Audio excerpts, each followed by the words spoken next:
മുണ്ടക്കൈ ചൂരൽമല ദുരന്തബാധിതർക്ക് കോൺഗ്രസ് നിർമ്മിക്കുന്ന വീടുകളുടെ തറക്കല്ലിടൽ അല്പസമയത്തിനകം ലോക്സഭാ പ്രതിപക്ഷ നേതാവ് രാഹുൽ ഗാന്ധിയാണ് തറക്കല്ലിടുക. മേപ്പാടി പഞ്ചായത്തിലെ കുന്നംപറ്റയിൽ 50 വീടുകളാണ് ദുരന്തബാധിതർക്കായി കോൺഗ്രസ് നിർമ്മിക്കുന്നത്.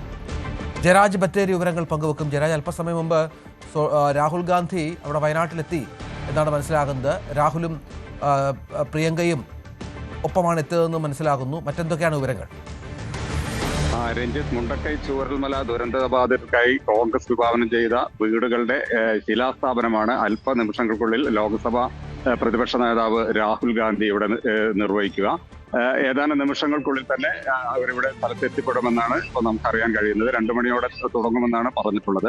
എന്തായാലും ഈ ദുരന്തബാധിതർക്കുള്ള അല്ലെങ്കിൽ കോൺഗ്രസ് വിഭാവനം ചെയ്തിട്ടുള്ള ഏതാണ്ട് 50ഓളം വീടുകളുടെ ഒരു ശിലാസ്ഥാപനമാണ് നടക്കുന്നത്. 100ഓളം വീടുകളാണ് കോൺഗ്രസ് വിഭാവനം ചെയ്തിട്ടുള്ളത്.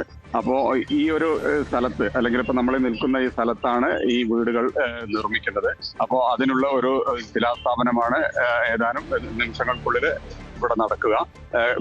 ഈ രാഹുൽ ഗാന്ധി അല്ലെങ്കിൽ ഇവിടെ മുൻ MP ആയിരുന്ന രാഹുൽ ഗാന്ധി ഉള്ള സമയത്തായിരുന്നു ഈ ഒരു സംഭവം നടന്നതെന്നുള്ളത് കൊണ്ട് തന്നെ രാഹുൽ ഗാന്ധിയാണ് ഇവിടെ ഈ ഒരു ശിലാസ്ഥാപനം നടത്തുന്നത്.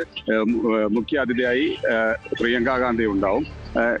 അതുപോലെ തന്നെ എല്ലാ നേതാക്കളും, സംസ്ഥാന ദേശീയ തലത്തിലുള്ള നേതാക്കളെല്ലാം ഈ ഒരു ചടങ്ങിൽ പങ്കെടുക്കും എന്നാണ് നമുക്കറിയുന്നത്.